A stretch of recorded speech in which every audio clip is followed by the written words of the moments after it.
మనందరికీ తెలిసినటువంటి వాక్యమే లూకాసు వార్త 15వ అధ్యాయము 11వ వాక్యం నుంచి చదువుకుందాం.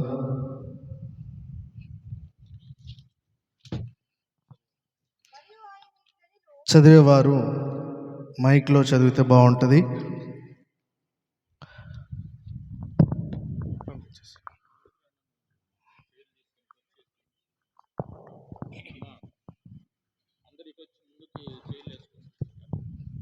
స్త్రీ లేని వారు ఎదుటికి వచ్చి వేసుకోండి. రండి, ముందుకు రండి. లయమ్మ గారు, దీవెనమ్మ గారు, స్వాతి అమ్మ గారు ఎదుటికి రండి, కూర్చోండి. ముందుకు రండి, రమ్మంటున్నారు సేవకులు, రండి. మరియు ఆయన ఇట్లనెను, ఒక మనుషునికి ఇద్దరు కుమారులుండిరి. వారిలో చిన్నవాడు తండ్రి ఆస్తిలో నాకు వచ్చు భాగమిమ్మని తన తండ్రిని అడుగుగా అతడు వారికి తన ఆస్తిని పంచిపెట్టెను. కొన్ని దినములైన తరువాత, చాలండి, ప్రార్థన చేసుకుందాం. తలలు వంచండి. ప్రార్థన. దేవుడు వాక్యం ద్వారా మనతో మాట్లాడినట్లుగా హృదయపూర్వకముగా ప్రార్థన చేసుకుందాం. పరిశుద్ధుడైన తండ్రి, సర్వశక్తిమంతుడానికి స్తోత్రాలు. ఏ రీతిగా నీ సేవకులను మీరు ఏర్పాటు చేసుకొని సభల ద్వారా నీ వాక్యమును ప్రజలకు అందించుటకు మీరు కలుగజేసినటువంటి ఈ అనుకూలమైన సమయమును బట్టి మీకు స్తోత్రాలు. ఇప్పటి వరకు నీ బిడ్డలు హృదయపూర్వకంగా ఆరాధించారు తండ్రి. నీ సేవకుడైన నేను యోగ్యుడిని కానప్పటికీ మీరు పిలిచిన పిలుపును బట్టి నిలవబడి నీ ప్రజలకు వాక్యమును ప్రకటిస్తూ ఉండగా నీ ప్రజలతో మీరు మాట్లాడి నీ వాక్యమును మహిమపరిచి ఘనపరిచి ప్రజల యొక్క జీవితాల్లో కార్యములు జరిగించినట్లుగా శక్తిగల వాక్యమును ప్రకటింపజేయమని యేసుక్రీస్తు నామం పేరిట ప్రార్థించి వేడుకుంటున్నాను తండ్రి, ఆమెన్. మరొకసారి చదువుకుందాం. మరియు ఆయన ఇట్లనెను, ఒక మనుషునికి ఇద్దరు కుమారులుండిరి. వారిలో చిన్నవాడు తండ్రి ఆస్తిలో నాకు వచ్చు భాగమిమ్మని తన తండ్రిని అడుగగా అతడు వారికి తన ఆస్తిని పంచిపెట్టెను. కొన్ని దినములైన తరువాత, చూడండి ప్రియమైనటువంటి దేవుని బిడ్డలారా, యేసుక్రీస్తు ప్రభువారు లోకములో దేవుని యొక్క సువార్తను ప్రకటించుటకు, పరలోక రాజ్యం మర్మములను తెలియపరచుటకు ఈ లోకమునకు వచ్చినప్పుడు ప్రజలకి సులువుగా వాక్యం అర్థమవటానికి ఆయన ఎంచుకున్న విధానము, పద్ధతి ఏంటంటే మర్మయుక్తమైనటువంటి జ్ఞానయుక్తమైనటువంటి మాటలు కాదు, కానీ ఒక సామాన్యమైన భాషలో దేవుని రాజ్య మర్మాలని ప్రకటించడానికి ప్రభువారు ఆ యొక్క విధానాన్ని ఎంచుకున్నారు. దేవుని యొక్క రాజ్యమును గురించి ఈ లూకాసు వార్త 15వ అధ్యాయంలో మనం చాలా స్పష్టంగా మనం చూడగలం. ప్రారంభంలో చూస్తే చూడండి, ఆ మారు మనసును గురించినటువంటి విషయాలు ప్రభువారు మాట్లాడుతూ, మారు మనసు పొందినటువంటి 99 మంది వారిని బట్టి కలిగే సంతోషం కంటే మారు మనసు పొందని ఒక వ్యక్తి మారు మనసు పొందితే కలిగే సంతోషం ఎక్కువని యేసు ప్రభువారు తెలియపరిచారు. దేవునికి స్తోత్రం, దేవునికి స్తోత్రం. ప్రేమైనటువంటి దేవుని బిడ్డలారా, కిందకి వచ్చినట్లయితే యేసు ప్రభువారు ఒక ఉపమాన రీతిలో ఏమని మాట్లాడుతూ ఉన్నారంటే, ఒక ఊరిలో ఒక ధనవంతుడు ఉన్నాడు, అతనికి ఇద్దరు కుమారులు ఉన్నారు. మనం చాలాసార్లు వాక్యమును మనం విని ఉన్నాం. వారిలో చిన్నవాడు, ప్రేమైనటువంటి దేవుని బిడ్డలారా, పెరిగిన పెంపకం వలన లోకములో కనిపించేటువంటి మిరిమిట్లు కొలిపేటువంటి దృశ్యాలకు లోనైపోయి ఉమ్మడి కుటుంబంలో తండ్రి స్వాధీనం ఆధీనములో ఉంటే దొరలవాట్లకు బానిస కాకుండా తండ్రి ఎప్పటికప్పుడు దండిస్తాడేమోనని ఉద్దేశంతో, చెడు వ్యసనాలకు ఖర్చు పెట్టడానికి తండ్రి డబ్బులు ఇవ్వటం లేదు అని ఏం చేశాడంటే తన తండ్రి దగ్గరికి వచ్చేసి, తండ్రి నాకు రావాల్సినటువంటి ఆస్తి ఏదైతే ఉందో అది నాకు ఇచ్చేస్తే, పంచిపెట్టేస్తే నేను నా దారి నేను చూసుకుంటాను అని మాట్లాడాడు. ప్రియమైనటువంటి దేవుని బిడ్డలారా, తండ్రి చాలా చెప్పాడు, వద్దునైనా నువ్వు చిన్న వయసులో ఉన్నావు, యవ్వన కాలంలో ఉన్నావు, ఆస్తి అమ్మేసి మొత్తం తీసుకొని వెళ్ళిపోయి ఎక్కడికో వెళ్ళిపోతానంటున్నావు. ఈ లోకం సామాన్యమైనది కాదు. నువ్వు అనుకునే వయసు, నువ్వు అనుకునే ఈ లోకాన్ని గ్రహించేంత పరిపక్వత నీకు లేదు. కంటికి కనిపించేదంతా రమ్యమైనట్టుగా కనిపిస్తుంది, కానీ సంతోషం ఉన్నదన్నట్లుగా సాతానుడు నేను భ్రమపరిచి ఆ యొక్క పాపములో పడిన తర్వాత నీకు మానసికమైనటువంటి సంతోషం లేకుండా చేస్తుంది. వద్దునైనా అని ఎంత బ్రతిమలాడినా సరే కుమారుడు తండ్రి మాట వినలేదు. ప్రియమైనటువంటి దేవుని బిడ్డలారా, ఏకముగా చూసి 10 మందిలో చెప్పి ఫ్యామిలీ మీటింగ్ చెప్పి ఎంత ప్రయత్నం చేసినా వినేటట్టు లేదని చెప్పేసి వాడి కర్మ వాడి అనుభవించి తప్పదన్నట్లుగా ఆస్తిని పంచిపెట్టాడట. దేవునికి స్తోత్రం. ఆస్తి పంచిపెట్టినందుకు దేవునికి స్తోత్రం చెప్పారు. ఏమండి ప్రియమైన దేవుని బిడ్డలారా, వాక్యాన్ని జాగ్రత్తగా వినండి. ప్రతిదానికి చెప్పడం కాదు. పాస్టర్ గారు ఎందుకు చెప్పమన్నారు ఆలోచించి చెప్పండి. దేవునికి స్తోత్రం, దేవునికి స్తోత్రం. ప్రియమైనటువంటి దేవుని బిడ్డలారా, వాక్యములో ఆశ్చర్యకరమైనటువంటి మాట ఏమిటంటే, ఆస్తి పంచిపెట్టిన తర్వాత వెంటనే ఏమండి చెప్పిన మాట వినకుండా ఒకవేళ ఆస్తి గనక కావాలి అని మారం చేసి పార్టీషన్ విడిపోతే ఎవరైనా ఏం చేస్తారు చెప్పండి? వెంటనే ఇంట్లో నుంచి వెళ్ళగొడతారు. తండ్రి ఎంత ప్రేమ కలిగిన వాడంటే ఆస్తి విభజించిన తర్వాత కూడా కొన్ని దినముల మట్టుకు ఆ కుమారుడు ఇంటిలోనే నివసించాడంట. దేవునికి స్తోత్రం. ఇకనైనా మారుతాడేమో, నా ప్రేమ చూసి తల్లి ప్రేమ చూసి వారిని చూసి వీరిని చూసి మారుతాడేమో అని అనుకున్నాడేమో, కానీ ఏమాత్రం కూడా మార్పు లేదు. సంతోషించాడు. నా ఇష్టానుసారంగా జీవించవచ్చు, నాకు ఇష్టమైనట్టుగా ప్రవర్తించవచ్చు, నా శరీరంలో రేగేటువంటి యవనేచ్ఛలను తీర్చుకోవడానికి నేను ఏ అడుగైనా వేయవచ్చు. ఎందుకంటే నా చేతిలో ఏముంది చెప్పండి? డబ్బు ఉంది. నా చేతిలో డబ్బు ఉంది, నా చేతిలో ఆస్తి ఉంది, నా చేతిలో ఈ లోకంలో దేనినైనా సరే వశపరుచుకునేటువంటి ఆ సామర్థ్యం నాకుందని అనుకున్నాడు. ఆస్తి అంతటిని చూడండి ప్రియమైన దేవుని బిడ్డలారా, డబ్బులకు మార్చేసి అంతా అమ్మేసుకొని దూరదేశంలోనికి వెళ్ళిపోయాడు. చూడండి, అంత బాగానే ఉంది. ఫ్రెండ్స్ అందరూ వచ్చారు, చక్కగా ఎంజాయ్ చేస్తూ ఉంటున్నాడు. చూడండి దేవుని బిడ్డలారా, ఈ లోకములో కంటికి యుక్తిగా కనిపించినటువంటి ప్రతి దానికి తాను అనుభవంలోనికి తీసుకున్నాడు. బైబిల్లో సొలొమోను మహారాజు అంటాడు, నా కన్నులు నా మనసు ఆశించిన దానికి అది అనుభవించకుండా నేను దేనిని కూడా అడ్డగించలేదంటాడు. ఆ రీతిగా ఈ చిన్న కుమారుడు చేతిలో ఉన్నటువంటి డబ్బును, వయసుకి మించినటువంటి డబ్బు వచ్చేపాటికి దాన్ని హ్యాండిల్ చేయలేక చూడండి పాపములో పడిపోయాడు. కొద్ది రోజుల్లో చూడండి లోకములకు సామెత ఉంటుంది, ఏంటి చెప్పండి? కూర్చొని తింటే కొండలైనా సరే కరిగిపోతాయి. ఆస్తి అయితే ఉంది, దీంతో ఏదైనా చేయొచ్చు అనుకున్నాడు. గ్యాంబ్లింగ్లోకి వెళ్ళిపోయాడు, వ్యభిచారంలోకి వెళ్ళిపోయాడు, ప్యాకాట్లోకి వెళ్ళిపోయాడు. ప్రియమైనటువంటి దేవుని బిడ్డలారా, ఈ లోకములో ప్రతి పాపమునకు తన జీవితమునకు అప్పగించుకొని కాలక్రమేణా ఏం జరిగిందంటే తనకున్నదంతా పోగొట్టుకున్నాడు. ప్రియమైనటువంటి దేవుని బిడ్డలారా, తనకున్నదంతా పోగొట్టుకున్నాడు. ఉన్నదంతా పోగొట్టుకున్న తర్వాత ఒక చోట ఉద్యోగానికి చేరాడు. అక్కడ నమ్మకంగా ఉండలేక ఆల్రెడీ బానిసైపోయాడు కాబట్టి తప్పుడు మార్గాల్లో డబ్బు సంపాదించాలనుకున్నాడేమో, అక్కడ కూడా వెళ్ళగొట్టబడినటువంటి పరిస్థితులు. ప్రియమైనటువంటి దేవుని బిడ్డలారా, తినడానికి ఆహారం లేదు, ధరించడానికి వస్త్రం లేదు, నివసించడానికి షెల్టర్ లేదు. ఈ భయంకరమైనటువంటి పరిస్థితుల్లో ఎక్కడో చోట కూలికి వెళదాముగా అన్నట్లుగా చూడండి వాక్యంలో రాయబడి ఉంటుంది. చూడండి ఇక్కడ ఏం జరిగిందంటే, ఆ దేశస్తులలో అదంతయు ఖర్చు చేసిన తర్వాత ఆ దేశమందు గొప్ప కరువు రాగా వాడు ఇబ్బంది పడసాగి. ప్రియమైనటువంటి దేవుని బిడ్డలారా, దేవుని యొక్క వాక్యం సెలవిస్తూ ఉంటుంది, ఎవరైనాను సరే తండ్రిని విడిచిపెట్టి, దేవుడిని విడిచిపెట్టి, లోకమును చూడండి సంఘాన్ని విడిచిపెట్టి, సేవకుడిని విడిచిపెట్టి ఎప్పుడైతే లోకములో ప్రవేశిస్తారో, ఏనాటికైనా విడిచిపెట్టే సమయంలో ఆశీర్వాదకరమైన ఉన్నతమైన స్థితిలో ఉండవచ్చేమో, కానీ ఏదో ఒక రోజులో ఖచ్చితంగా వారు ఇబ్బంది పడటం తప్పకుండా ఆ పరిస్థితులకు వారికి వెళ్ళవలసింది.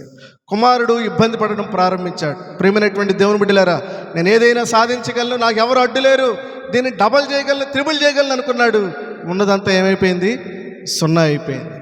ప్రియమైనటువంటి దేవుని బిడ్డలారా, ఉన్నదంతా అయిపోయిన తర్వాత దేశంలో ఏమొచ్చిందంట? కరువు వచ్చిందంట. దేవుడు ఒక పరిస్థితులు చూడండి, ఒక మనిషి పాపమునకు పట్టబడితే అతని యొక్క జీవితంలో పరిస్థితులు ఎలా ఉంటాయో గమనించండి. ఉన్నప్పుడు కరువు వస్తే దాన్ని ఏదో విధంగా ఖర్చు పెట్టుకుని పోషించుకునేవాడేమో, కానీ ఏమీ లేని పరిస్థితుల్లో ఏమొచ్చేసిందంట? కరువు వచ్చింది. కరువుతో పాటు అతని యొక్క జీవితంలోనికి ఇబ్బంది పడసాగాడు. ప్రియమైనటువంటి దేవుని బిడ్డలారా, చూడండి, ఆ దేశస్తులు ఒకని చెంత చేరెను. అతడు పందులను మేపుటకు తన పొలంలోనికి వాడిని పంపాను. వాడు పందులు తిని పొట్టుతో తన కడుపు నింపుకొని ఆశపడను గాని ఎవడును ఎవడును వానికి ఏమీ ఇయ్యలేదు. దౌర్భాగ్యకరమైనటువంటి విషయం ఏంటంటే, ఎక్కడైనా పనిలో చేరితే వారు ఆహారం పెడతారేమో అనుకున్నాడు. అక్కడికి వెళితే అసలే కరువు కాబట్టి ఆ ఇంటి వారు ఆహారం పెట్టలేదు. సరే పెట్టకపోతే పెట్టపోయారులా, పందులు తినేటువంటి ఆ పొట్టన్నా తిందాం, కడుపు నింపుకుందాం, ఆకలి తీర్చుకుందాం అనుకుంటే అది కూడా అతనికి దొరకలేదు. ప్రియమైనటువంటి దేవుని బిడ్డలారా, తండ్రితో ఉన్నంతకాలం చాలా దర్జాగా బ్రతికాడు. తండ్రితో ఉన్నప్పుడు అధికార సూచనమైనటువంటి ఉంగరాలు ధరించాడు, ఖరీదైనటువంటి వస్త్రాలు ధరించాడు. ఇంటిలో అనేక మంది పనివారు ఉన్నారు, నా జీవితం ఎప్పుడు ఇలాగే ఉంటుంది అనుకొని తండ్రి నుంచి వేరైపోయాడు, దేవుని ప్రేమ నుంచి తొలగిపోయాడు. పాపం ప్రవేశించింది, జీవితం చిన్నాభిన్నమైపోయింది. ప్రియమైనటువంటి దేవుని బిడ్డలారా, ఈ లోకపరంగా ఆస్తి కలిగి సమృద్ధి కలిగి జీవించవచ్చేమో, మంచిదే. ఏ పాపానికి నేను బానిసనైపోయినా, ఏ చెడు వ్యసనాలకు నేను బానిసనైపోయినా, బ్రతకడానికి నాకు ఆస్తి ఉంది కదా, డబ్బు ఉంది కదా అని అనేక మంది అనుకుంటూ ఉంటారు. వాక్యం సెలవిస్తూ ఉంది, ఎంత ఉన్నప్పటికీ కూడా దుష్టునికి నెమ్మది ఉండదు. ఎవరికి చెప్పండి, ఏముండదు?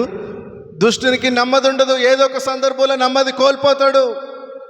ఎంత డబ్బున్నా, ఎంత ఆస్తిపాస్తులున్నా, పాపం ఒక వ్యక్తిలోనికి ప్రవేశిస్తే ఏదో ఒక రోజు ఆ మనిషి యొక్క జీవితాన్ని చిన్నాభిన్నం చేసి చిత్రవత చేసేదాకా ఆ మనిషిని విడిచిపెట్టదు.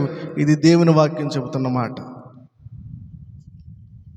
ప్రేమైనటువంటి దేవుని బిడ్డలారా, పందులు తినేటువంటి పొట్టుతో ఆకలి నింపుకోవాలని ఆశపడ్డాడు, కానీ అది కూడా దొరకలేదు. కానీ ఒక గొప్ప విషయం ఏంటంటే చూడండి, 17వ వాక్యం అందరం చదువుదాం. అయితే బుద్ధి వచ్చినప్పుడు వాడు, నా తండ్రి యొద్ద ఎంతోమంది కూలివాండ్రకు అన్నము సమృద్ధిగా ఉన్నది, నేనైతే ఇక్కడ ఆకలికి చచ్చిపోవచ్చున్నాను. ప్రేమైనటువంటి దేవుని బిడ్డలారా, ఈ తప్పిపోయినటువంటి కుమారుడికి ఏమొచ్చిందంట? బుద్ధి వచ్చింది. ఈ యొక్క అధ్యాయంలో, ఈ స్టోరీలో ప్రాముఖ్యమైనటువంటి విషయం ఏంటంటే, ఇతని యొక్క జీవితం యూటర్న్ తీసుకోవడానికి ముఖ్య కారణం ఏంటంటే, ఇతడు ఆలోచించసాగాడు. ఏంటి నా లైఫ్లో నేను ఎక్కడ పడిపోయాను, అసలు ఈ దురవస్థకి ఏంటి? ఇంటిలో నాకు అన్నం పెట్టేవాడు ఒకడు, నీళ్ళు తీసుకొచ్చేవాడు ఒకడు, అన్నం తిన్న తర్వాత చెయ్యి కడుక్కోవడానికి ఇంకోటి ప్లేట్ పట్టుకొని వచ్చేవాడు ఒకడు. ఇంత దర్జాగా బ్రతికేటువంటి నా లైఫ్లో కనీసం తినడానికి కూడా మినిమం స్నాక్స్ కూడా పెట్టేటువంటి పరిస్థితుల్లో ఎవరు కూడా నా ఇలా జాడి పడేటువంటి పరిస్థితులు నేను లేకుండా పోయానే అని ఆలోచించినప్పుడు ఇతనికి ఏమొచ్చిందంట? బుద్ధి వచ్చినప్పుడు. దేవునికి స్తోత్రం, దేవునికి స్తోత్రం. ప్రియమైనటువంటి దేవుని బిడ్డలారా, బుద్ధి వచ్చినప్పుడు ఇతను ఏం చేశాడంటే, నా ఇంటిలో నా పరిస్థితులు ఎలా ఉన్నాయి, నా ఇంటి దగ్గర నేను ఎలా బ్రతికాను, అరే నా ఇంటిలో కూలి పని చేసుకునే వాళ్ళకు కూడా సమృద్ధిగా ఆహారం దొరుకుతుంది, నా ఇంటిలో నా తండ్రి దగ్గర పనివారు కూడా మంచిగా సుఖంగా బ్రతుకుతున్నారు కుటుంబాలతో, నేనేంటి ఇలాగైపోయానని చెప్పేసి ఆలోచించి, ప్రియమైన దేవుని బిడ్డలారా, బుద్ధి వచ్చినప్పుడు అతను ఏం నిర్ణయం తీసుకున్నాడట? 18వ వాక్యం, నేను లేచి నా తండ్రి యొద్దకు వెళ్ళి, తండ్రి, నేను పరలోకమునకు విరోధముగాను నీ ఎదుటను పాపము చేసేది. ప్రియమైన దేవుని బిడ్డలారా, ఇతను ఇక మీదట నీ కుమారుని అనిపించుకున్నటకు యోగ్యుడని కాను, నన్ను నీ కూలి వారిలో ఒకనిగా పెట్టుకోమని అతనితో చెప్పుదును అనుకొని లేచి తండ్రి యొద్దకు వచ్చాను. ప్రియమైనటువంటి దేవుని బిడ్డలారా, జాగ్రత్తగా గమనించండి. తన యొక్క హృదయంలో తలంపులో ఒక ఆశ ఏంటంటే, నేను నా తండ్రి యొద్దకు తిరిగి వెళతాను. దేవునికి స్తోత్రం, దేవునికి స్తోత్రం. జీవితంలో ఒక మనిషి ఎన్ని తప్పుడు నిర్ణయాలు తీసుకున్నా సరే, సరి అయినటువంటి నిర్ణయం ఒకటి కనుక నువ్వు తీసుకొనగలిగితే నీ చరిత్ర మార్చడానికి దేవుడు సిద్ధంగా ఉన్నాడు. దేవునికి స్తోత్రం, దేవునికి స్తోత్రం. దేవునికి విరోధంగా, తండ్రికి విరోధంగా, పరలోకానికి విరోధంగా పాపం చేశాడు. ప్రియమైన దేవుని బిడ్డలారా, జీవితంలో అన్ని తప్పుడు నిర్ణయాలే. ఒకే ఒక్క నిర్ణయం, నేను నా దేవుని దగ్గరికి వెళతాను, నేను నా తండ్రి యొద్దకు వెళతాను. నేను వెళ్ళి ఏం చెప్తాను? మొట్టమొదటిగా, తండ్రి, నేను దేవునికి విరోధంగా పాపం చేశాను. దేవునికి స్తోత్రం, దేవునికి స్తోత్రం. చూడండి ప్రియమైనటువంటి దేవుని బిడ్డలారా, ఒకటి మాత్రం గ్రహించాడు. బహుశా తండ్రి చిన్నప్పుడు భక్తులు పెంచి ఉండవచ్చేమో కానీ కారణం, ప్రియమైన దేవుని బిడ్డలారా, చూడండి వచ్చి ఏమంటామనంటే, పరలోకమునకు విరోధంగా నేను పాపం చేశాను. ఒక వ్యక్తి ఎప్పుడైతే పరలోకమునకు విరోధంగా పాపం చేస్తాడో, దేవునికి విరోధంగా పాపం చేస్తాడో, దేవుని యొక్క శిక్ష అతని మీదకి రావటం ప్రారంభించబడుతుంది. ప్రియమైనటువంటి దేవుని బిడ్డలారా, అప్పటి వరకు ఇతని స్నేహితులు, ఇతనితో ఉన్నవారు ఇతనిని విడిచిపెట్టడానికి గల కారణం ఏంటంటే, ఇర్మియా గ్రంథం 30వ అధ్యాయం ఒకసారి చూడండి. 30:13.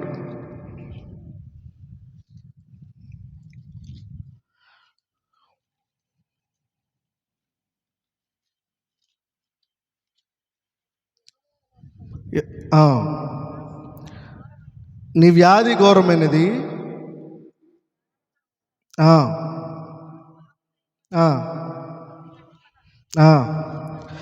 చూడండి, నీ వ్యాధి ఘోరమైనది, నీ గాయము బాధకరమైనది, నీ పాపములు విస్తరింపగా శత్రువు కొట్టినట్లు నీ గొప్ప దోషమును బట్టి నేను నీకు కఠిన శిక్ష వేసి నిన్ను గాయపరిచి ఉన్నాను.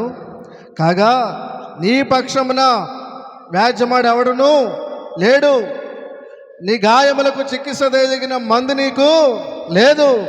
నీ స్నేహితులందరూ నిన్ను మరిచి ఉన్నారు, వారు నిన్ను గూర్చి విచారింపరు. ప్రియమైన దేవుని బిడ్డలారా, స్నేహితులైనా ఎవరైనా ఏదైనా సరే, ఒక్కసారి పాపం వలన కలిగేటువంటి శిక్ష గనక దేవుడు మన జీవితంలోనికి అనుమతిస్తే ప్రాణ స్నేహితులుగా అనుకున్న వారు కూడా జీవితంలో నుండి తొలగిపోతారు. అది నువ్వు అనుకోవచ్చు, వారు నమ్మకస్తులుగా లేరు, వీరు నమ్మకస్తులుగా లేరు, వీరు విడిచిపెట్టారు, వారు విడిచిపెట్టారు. కాదు, ఇది దేవుని యొక్క ప్రణాళిక. ఎప్పుడైతే దేవునికి విరోధంగా తప్పు చేస్తామో వాక్యం అంటా ఉంది, దేవుడు అంటా ఉన్నాడు, నీ స్నేహితులందరినీ నీకు అసలు నీ ట్రీట్మెంటే నీకు లేదు. దేవునికి స్తోత్రం, దేవునికి స్తోత్రం. ఈ లోకపరంగా ట్రీట్మెంట్ లేదు, కానీ దేవుని దగ్గరికి వస్తే ఫ్రీ ఆఫ్ కాస్ట్తో ప్రియమైన దేవుని బిడ్డలారా కంప్లీట్ హీలింగ్ ఉంది. దేవునికి స్తోత్రం. చూడండి ప్రియమైనటువంటి దేవుని బిడ్డలారా, ఆ వ్యక్తి ఎందుకు ఇబ్బంది పడసాగాడంటే ఇది దేవుని యొక్క వాక్యం. పాపమును బట్టి అతని యొక్క శిక్ష అతని మీదకి రాగా అతను ఇబ్బంది పడసాగాడు. ఇబ్బందిలో తిరిగి నేను వెళతాననేటువంటి ఆలోచన. వెళ్ళేటప్పుడు ఏమని అనుకున్నాడంటే, తండ్రి, పరలోకమునికి విరోధముగా నీకు విరోధంగా నేను పాపం చేశాను కాబట్టి నీ కుమారుని అనిపించుకోవడానికి నాకు యోగ్యత లేదు అని అనుకున్నాడు. వెళతా ఉన్నాడు. ప్రియమైన దేవుని బిడ్డలారా, ఇంటి దాకా వెళ్ళాడు. ఇంటికి వెళ్ళక మునిపే అక్కడెక్కడో గేటు దగ్గర కుమారుడు కనిపించాడట. ఎవరికి? తండ్రికి. తండ్రి ఎంత ప్రేమ కలిగిన వాడంటే, ప్రేమైనటువంటి దేవుని బిడ్డలారా, కుమారుడు అనుకుంటా ఉన్నాడు, నా తండ్రి నన్ను రాణిస్తాడో లేదో, ఆస్తి అంతా పాడు చేశాను, ఆస్తి ఇక లేదు అని తెలిస్తే ఇంటిలోనికి రాణిస్తాడో లేదో, ఆహారం ఉంటుందో లేదో, కనీసం కూలివారిలో ఒక్కడిగా పెట్టుకుంటాడో లేదో అని తలంచి, తండ్రి నీ కూలివారిలో నన్ను ఒకనిగా చేసుకునమని అడగటానికి అతను వస్తూ ఉంటే, ప్రియమైన దేవుని బిడ్డలారా, వాక్యం నుండి నా వైపు చూడండి. తండ్రి అయినటువంటి ఆ యొక్క వ్యక్తి యొక్క తండ్రి కుమారుని చూసి ఏం చేశాడండి చూడండి. వాడింకా దూరముగా ఉన్నప్పుడు తండ్రి వాడిని చూచి కనికరపడి పరిగెత్తి వాని మెడ మీద పడి ముద్దు పెట్టుకుని, దేవుని నామానికి మహిమ కలుగును గాక. దేవునికి స్తోత్రం, దేవునికి స్తోత్రం. తండ్రి కుమారుని అక్కడెక్కడో చూచాడండి. అక్కడెక్కడో చూస్తే అప్పటి వరకు మలినమైన వస్త్రాలు ధరించున్నాడు. లోకములో ఉన్న సకల కంపు అతని దగ్గర వస్తూ ఉంది. ప్రతి విధమైన పాపమునకు బానిసైపోయి, అది డ్రగ్సే కావచ్చు, వ్యభిచారమే కావచ్చు, జోదమే కావచ్చు, ప్రియమైనటువంటి దేవుని బిడ్డలారా, ఎన్ని పాపాలు ఉన్నాయో అన్ని పాపాలకు అలవాటై ఉండబట్టే ఆస్తి అంత తొందరగా కరిగిపోయింది. మనసులో అనుకున్నాడు, నన్ను యాక్సెప్ట్ చేస్తాడో లేదో, కుమారుడిగా కాదు కనీసం పనివాడిగానైనా నా తండ్రి నన్ను అంగీకరిస్తాడో లేదో అని అనుకుని వస్తూ ఉంటే తండ్రి ఏం చేశాడట, దూరముగా ఉండి చూసి పరిగెత్తుకొని వెళ్ళి మెడ మీద పడి ముద్దు పెట్టుకున్నాడు. దేవునికి స్తోత్రం, దేవునికి స్తోత్రం. ప్రియమైనటువంటి దేవుని బిడ్డలారా, అరే ఎక్కడ తిరిగి వచ్చావురా, ఏం చేసి వచ్చావురా, ఎందుకు ఈ అపవిత్రమైన జీవితం, నీ వస్త్రాలేంటి, నీ బాడీ లాంగ్వేజ్ ఏంటి, ఆ వాసన ఏంటి, ఏడాది తిరిగి వచ్చావు అని చెప్పేసి గద్దించలేదు. కానీ ప్రియమైనటువంటి దేవుని బిడ్డలారా, మెడ మీద పడి ముద్దు పెట్టుకుని నేను ఒక మాట చెప్పడానికి ఆశపడుతున్నాను. Father kissed the son before cleansing him. తండ్రి కుమారుడిని కడగక మునిపే కుమారుడిని ముద్దు పెట్టుకున్నాడు. దేవునికి స్తోత్రం. ఎంతమందికి అర్థమైంది? దేవునికి స్తోత్రం చెప్పండి. దేవునికి స్తోత్రం, దేవునికి స్తోత్రం. కుమారుడు అనుకుంటున్నాడు, అసలు నన్ను పనివాడిగా అయినా చేసుకుంటాడో లేదో అని అనుకుని వస్తూ ఉంటే తండ్రి అంటూ ఉన్నాడు, అరే పనివాడు కాదు, అసలు నువ్వు కడగబడటం కాదు, ముందు ఎవరివి నువ్వు, నా కుమారుడు. ప్రేమైనటువంటి దేవుని బిడ్డలారా, మన జీవితాల్లో కూడా చాలాసార్లు దేవుని దగ్గరికి వస్తే ఆయన అంగీకరిస్తాడో లేదో, క్షమిస్తాడో లేదో, చేర్చుకుంటాడో లేదో. ఎందుకంటే అంతా అనుభవించి అనుభవంలోనికి తెచ్చుకున్న నేను మొత్తం పోగొట్టుకొని విరోధంగా జీవించాను కదా అని అనేక సార్లు మనకు ఆలోచనలు కలుగుతాయి. తండ్రి అంటా ఉన్నాడు, చూడండి ప్రియమైనటువంటి దేవుని బిడ్డలారా, వెళ్ళి స్నానం చేయరా అని అనలేదు. చూడంలోని ఏమన్నాడండి? మెడ మీద పడి ముద్దు పెట్టుకున్నాడు. అది దేవుని యొక్క ప్రేమ, అది దేవుని యొక్క ప్రేమ. ప్రియమైన దేవుని బిడ్డలారా, నీ హీన స్థితి, దౌర్భాగ్య స్థితి, నీచ స్థితి, పాప స్థితి చూసి ఆయన నీలో ఉన్న పాపాన్ని అసహించుకుంటాడేమో, కానీ నీ బుద్ధి మరలి దేవుని యొద్దకు రావాలనేటువంటి ఆశ నీలో ఉండి తిరిగి క్షమాపణ కొరకు దేవుని దగ్గరికి వస్తే ఆయన ఏమాత్రం కూడా నేను తిరస్కరించే దేవుడు కానే కాదని వాక్యం సెలవిస్తూ ఉంది. దేవునికి స్తోత్రం, దేవునికి స్తోత్రం. ప్రియమైనటువంటి దేవుని బిడ్డలారా, ముద్దు పెట్టుకున్న తర్వాత అంటా ఉన్నాడు, తీసుకొచ్చి ప్రశస్త వస్త్రాలు వీనికి ధరింపజేయండి, అధికార సూచన ఉంగరాన్ని ధరింపజేయండి. ప్రియమైనటువంటి దేవుని బిడ్డలు అక్కడ చూస్తున్న వారందరూ విచిత్రంగా చూస్తూ ఉన్నారు. ఏంటి యజమానుడు ఇలా చేస్తూ ఉన్నాడు ఏంటి అనుకుంటా ఉన్నప్పుడు తండ్రి ఏమంటా ఉన్నాడు? తప్పిపోయిన ఈ నా కుమారుడు మరలా దొరికెను, చనిపోయి మరలా. చూడండి ప్రియమైనటువంటి దేవుని బిడ్డలారా, కుమారుడు అనుకున్నాడు కనీసము కూలివానిగానైనా చేసుకుంటాడేమో. ప్రియమైనటువంటి దేవుని బిడ్డలారా, తండ్రి ప్రేమ మారలేదు. నేను ఒక మాట చెప్తాను, దేవునిలోనికి వచ్చి క్రీస్తుని అంగీకరించిన తర్వాత ఒకవేళ కావాలని కాదండి, బుద్ధిపూర్వకంగా కాదు, ఒకవేళ లోక పాపములలో పడిపోతే తిరిగి దేవుని యొద్దకు రావాలనే ఆశ నీకుండి దేవుని దగ్గరికి వస్తే నీ కుమారత్వాన్ని ఎవరు కూడా తీసివేయలేరు. దేవునికి స్తోత్రం. దేవుడు నీకు ఇచ్చిన అధికారాన్ని ఎవరు వెలగొట్టలేరు. ప్రియమైన దేవుని బిడ్డలారా, ఆ అధికారాన్ని తీసివేయాలని సాతానుడు ఒకవేళ నిన్ను తన చలలోకి తీసుకొని నీ జీవితాన్ని చిత్రవధం చేసినా సరే, నువ్వు దేవుని దగ్గరికి వస్తే దేవుని దగ్గరికి వచ్చి నీ చేతులు చాపి, ప్రభువా. ప్రియమైన దేవుని బిడ్డలారా, దేవుడు ఆశించేది, దేవుడు కోరుకునేది ఏంటంటే దేవుని దగ్గరికి వచ్చిన తర్వాత ఎలా రావాలంట? ఈ కుమారుని ఎందుకు అంగీకరించాడంటే మొట్టమొదటిగా అతను పలికిన మాట, తండ్రి పరలోకమునకు విరోధంగా నేను పాపం చేశాను. దేవుని యొద్దకు వచ్చేటప్పుడు ఎలా రావాలంటే తగ్గించుకొని, ప్రియమైనటువంటి దేవుని బిడ్డలారా, ఉపేక్షించుకొని. ఏం చేయండి? ఉపేక్షించుకొని స్థితి అంతా దేవుని ఎదుట చెప్పినప్పుడు, పూర్వమందు దేవుడు నీకు ఏ స్థితిలో అయితే నేను పిలిచాడో మరలా అదే స్థితిని ఆయన ఇవ్వటానికి ఆయన సిద్ధంగా ఉన్నాడు. దేవునికి స్తోత్రం, దేవునికి స్తోత్రం. చూడండి ప్రియమైనటువంటి దేవుని బిడ్డ, వస్తు ఏం పలికాడంటే, తండ్రి నీకు విరోధంగా నేను పాపం చేశాను. నీకు విరోధంగా పాపం చేసిన అనక మునుపు ఏమన్నాడు? పరలోకమునకు విరోధంగా నేను పాపం చేశాను. హోషేయ గ్రంథం ఒకసారి చూడండి, 14వ అధ్యాయము 1-2. హోషేయ గ్రంథం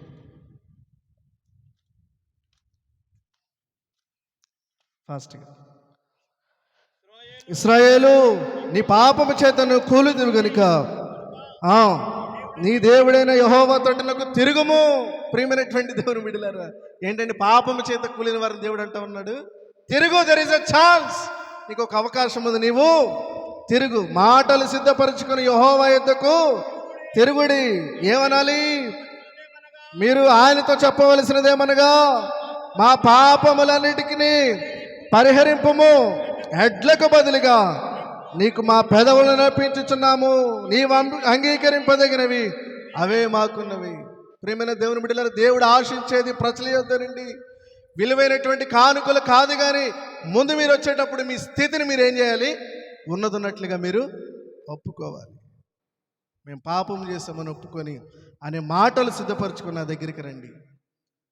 మీరు నాకు విలువైన కానుకలు వేసే పరిస్థితులు మీరు లేకపోయినా సరే నేను మిమ్మల్ని అంగీకరిస్తాను. దేవునికి స్తోత్రం, దేవునికి స్తోత్రం. ప్రభానికి ఇవ్వటానికి ఏమీ లేదు, ఇచ్చినవన్నీ పోగొట్టుకున్న ఆధ్యాత్మిక స్థితి ఏమైనా బాగుందా అంటే అది కూడా పతనం అయిపోయింది. కాబట్టి మమ్మల్ని అంగీకరించదగినవి ఏమీ లేవు ప్రభా, దయచేసి క్షమించు అని అంటే ఆయన అంగీకరించడానికి సిద్ధంగా ఉన్నాడు. ప్రియమైనటువంటి దేవుని బిడ్డల, దేవుని యొక్క వాక్యములో చాలా చక్కగా వ్రాయబడి ఉంటుంది. చూడండి, మీరు ఎవరి మీద విశేషముగా తిరుగుబాటు చేసిరో వాని వైపు మీరు తిరగండి. ఇశ్రాయేలీయులారా, ఎవరి మీద విశేషంగా తిరుగుబాటు చేసిరో వాని వైపు మీరు తిరగండి. ఎవరి వైపు తిరగాలి? దేవుని వైపు. చూడండి, చాలాసార్లు మనం అనుకుంటాం, రక్షించబడిన తర్వాత, బాప్తీసం తీసుకున్న తర్వాత, సంఘంలో క్రమంగా ఉన్నాక, చూడండి కొన్నిసార్లు లోకములో పడిపోయేటువంటి పరిస్థితులు మనకు వస్తాయి. ఎందుకంటే ప్రార్థన తగ్గినప్పుడు, ఉపవాసాలు తగ్గినప్పుడు, వాక్య ధ్యానం తగ్గినప్పుడు, లోక బలం ఎక్కువైపోయినప్పుడు శరీరం పాపం వైపు ప్రేరేపించబడుతుంది. ప్రియమైనటువంటి దేవుని బిడ్డలారా, ఆ సందర్భంలో పాపమును జయించేటువంటి శక్తి ఉండదు. ఎందుకంటే ఆల్రెడీ నువ్వు సహవాసానికి దూరం అయిపోయావు కాబట్టి. చూడండి ప్రియమైనటువంటి దేవుని బిడ్డలారా, ఆ పరిస్థితుల్లోనికి వెళ్ళిపోయిన తర్వాత సహజంగా మనం ఏమనుకుంటామంటే, దేవుడిని మనం అనుకోవటం కాదు కానీ మరి ఒక మనిషి ఉన్నాడు చూడండి, సైతాన్ గాడు ఎలా మన హృదయాలను దేవుని వద్దకు వెళ్లకుండా చేస్తాడంటే, దేవుడు నీకు ఇన్ని ఇచ్చినా సరే, ఎంత ఇచ్చినా సరే, నువ్వు ఆయనకు విరోధంగా పాపం చేసావు కాబట్టి తిరిగి నీకు క్షమాపణ లేదు. నీ చాప్టరు క్లోజ్ అయిపోయింది. ఎందుకంటే బుద్ధిపూర్వకంగా పాపం చేసిన వారికి క్షమాపణ లేదని పేతురు గారు అన్నారు కదా. అన్నట్లుగా ఈ వచనాలు ప్రియమైనటువంటి దేవుని బిడ్డలారా మనకు గుర్తుకు వస్తాయి. అప్పుడు మనం ఏం చేస్తామంటే, ఈ లెవెల్ ఇక్కడి నుంచి ఇక్కడ పడిపోతాం. ఇవన్నీ గుర్తుకొచ్చినప్పుడు ఇక కనెక్షన్ లేదులే అనుకుని మనం ఏమైపోతాం, ఇంకా వెళ్ళిపోతారు. సంఘాల్లో ఎక్కువగా బలహీనలయ్యేటువంటి పరిస్థితులు ఎందుకు వస్తూ ఉన్నాయంటే, దేవుని పట్ల సరైన అవగాహన లేకపోవడం. హోషేయ గ్రంథం 13వ అధ్యాయం చూడండి ఒకసారి.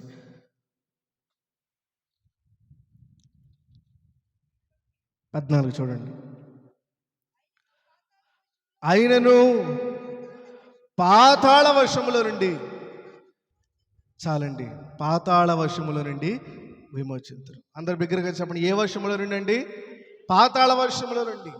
ఏ వర్షములో ఉన్నా దేవుని యొక్క వాక్యమును ప్రకటించే సావుకులముగా మేము చెప్పే విషయం ఏంటంటే, అది స్త్రీ వర్షమైనా, పురుషుడి వర్షమైనా, డబ్బు వర్షమైనా, పాపం వర్షమైనా, శరీరాశ వర్షమైనా, అది ఏ వర్షమైనా ఈ లోకములో సాతాను యొక్క వర్షం అయిపోయినటువంటి నీవు దేవుని యొద్దకు వచ్చి క్షమాపణ అడిగితే పైన వాక్యంలో అంటది శిక్షిస్తాను అని అంటాడు పైన చదివితే. కానీ ఇక్కడికి వచ్చేసేపటికి అంటాడు, నీవు పాతాళ వర్షములో ఉన్నా సరే నిన్నేం చేస్తాను? విమోచిస్తాను. దేవునికి స్తోత్రం చెప్పండి బిగ్గరగా.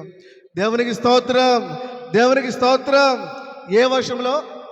పాతాళ వర్షంలోకి వెళ్ళిపోయినా సరే, అక్కడి నుంచి ఇక్కడ కూలిపోవటం కాదు కానీ పాతాళ వర్షంలోకి వెళ్ళిపోయినా పశ్చాత్తాప హృదయుడవై దేవుని సన్నిధిలోనికి వచ్చి దేవుని చేత అంగీకరించబడాలనేటువంటి ఆశతో వచ్చేటప్పుడు ఎలా రావాలంట? ప్రభువా, నేను పాపం చేసి ఉన్నాం, అర్పించడానికి ఈ పెదవులు తప్ప మా దగ్గర ఏమి, ఎందుకంటే అన్నీ కూడా పోగొట్టుకున్నాం. ఆయన వస్తే దేవుడు అంటా ఉన్నాడు, పాతాళ వర్షంలో ఉన్నా సరే నేను నిన్ను విడిపిస్తాను. దేవునికి స్తోత్రం. ఎంత గొప్ప వాగ్దానం ప్రియమైన దేవుని బిడ్డలారా. నేను అనుకుంటాను, అసలు అవసరమా ఆయనకి? ఏమండి, అన్ని మేలులు పొంది పడిపోయిన తర్వాత మనం ఏమంటాం చెప్పండి? వాడు యోగ్యుడు కదండి, వాడు మేలు పొంది కూడా ఇట్లా ప్రవర్తించాడు కాబట్టి వాడు సరైన వాడు కాదని మన పట్ల ఎవరైనా అలా ప్రవర్తిస్తే వాళ్ళని మనం దూరం పెట్టేస్తాం. కానీ దేవుడు అంటా ఉన్నాడు, ఎంత నీచానికి నువ్వు పడిపోయినా సరే తిరిగి రావాలని కోరిక నీకుంటే, బుద్ధి వస్తే నేను అంగీకరించడానికి సిద్ధంగా ఉన్నాను. కుమారుడు అనుకున్నాడు, కూలివాడిలో ఒక్కడిగా పెట్టుకుంటాడేమో అనుకున్నాడు. తండ్రి అంటా ఉన్నాడు, నీ డ్యూటీ కూలివాడు కాదు, నువ్వు ఎవడవి? కుమారుడు. దేవునికి స్తోత్రం, దేవునికి స్తోత్రం. ప్రియమైనటువంటి దేవుని బిడ్డలారా, అందుకని దేవుని యొక్క వాక్యంలో రాయబడి ఉంది, పాతాళ వర్షముల నుండి నేను నిన్ను విడిపిస్తాను. దేవుడు ఆఖరి ఒక మాట చెప్పి ముగిస్తాను. చూడండి, యెషయా గ్రంథంలో చక్కని మాట రాయబడి ఉంటుంది. చూడండి ఒకసారి, యెషయా గ్రంథము 65వ అధ్యాయము 2వ వాక్యం. తమ ఆలోచనలు అనుసరించి చెడు మార్గమును నడుచుకొనుచు లోబడనొల్లని ప్రజల వైపు, చాలని దినమంతే నా చేతులు చాపుచున్నాను. ఎవరి వైపు? నీతిమంతుల వైపా? భక్తిపరుల వైపా? కాదని ఎవరి వైపు అంట? లోబడనొల్లని ప్రజల వైపు. రెబలస్ పీపుల్, ఇష్టానుసారంగా జీవిస్తూ దేవుని వాక్యానికి చోటు లేకుండా, దైవజనుల వాక్యానికి చోటు లేకుండా, ప్రియమైన దేవుని బిడ్డలారా, దేవుని మాటకు చోటు లేకుండా తమ ఆలోచనలను బట్టి సొంత మార్గంలో నడిచే వారి పట్ల దేవుడు ఏం చేస్తా ఉన్నాడంట? దినమెల్లా I have stretch forth my hand all the day అని ఇంగ్లీష్లో రాయబడి ఉంటుంది. ప్రియమైన దేవుని బిడ్డలారా, ఎప్పుడంట? ఎంతసేపు అంట? దినమంతా. పిల్లవాడు ఇటు వెళ్తా ఉన్నాడు అనుకోండి, చేతులు చాపుతావు రా అని. మనల్ని దాటి వెళ్ళిపోతే చేతులు చాపుతామా? వెంటనే ఏం చేస్తాం? దించేస్తాం. చేతుల దగ్గరికి రావటానికి మనకి ఇష్టం లేకపోయినా సరే దేవుడు చేతులు జాపి చూస్తా ఉన్నాడు. ఎవరి వైపు? లోబడనల్లని వైపు, వారి ప్రజల వైపు. ప్రియమైన దేవుని బిడ్డలారా, ఇంతగా దేవుని ప్రేమ కురిపిస్తున్నప్పటికీ నువ్వు టేక్ ఇట్ యాస్ గ్రాంటెడ్గా, చులకనగా తీసుకొని నువ్వు ఆ ప్రేమను నిర్లక్ష్యం చేస్తే, దేవుని యొక్క వాక్యం ఉంటుంది, ఇంత గొప్ప రక్షణను నిర్లక్ష్యం చేసిన యెడల మనం ఎలాగూ తప్పించుకునే మార్గం ఉండదు. నిర్లక్ష్యపూరితంగా వ్యవహరిస్తే దేవుడు అంటా ఉన్నాడు, లోబడినోళ్ళను ప్రజల వైపు నా చేతులంతా చాపుచున్నాను. సిలువలో ఎలా చాపాడండి? 2 చేతులు చాపేశాడు. తండ్రి తండ్రి వీరేమి చేయుచున్నారో వీరెరుగరు.